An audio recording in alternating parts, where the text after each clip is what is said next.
ఆలోకు కొనిపోబడక ముందు దేవునికి ఇష్టడుగా ఉన్నాడు కాబట్టి దేవుని చేత కొనిపోబడ్డాడు. మరి ఏలియా ప్రవక్త కూడా మరి దేవుని యొక్క మార్గములో, దేవుని యొక్క సన్నిధానములో, దేవుని యొక్క సేవలో ఉన్నాడు కాబట్టి అగ్ని రథములు, అగ్ని గుర్రములు వచ్చి సుడిగాలి చేత అతడు ఎత్తబడినాడు.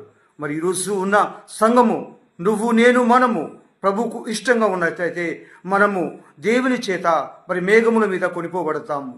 ఆ విధంగా మనము కొనుపోబడిన తర్వాత ఈ లోకానికి మనం కనపడము. ఎందుకంటే ఏలియా ప్రవక్తను 50 మంది వెతికారు, 3 దినములు వెతికారు, అయినా ఏలియా ప్రవక్త కనిపించలేదు.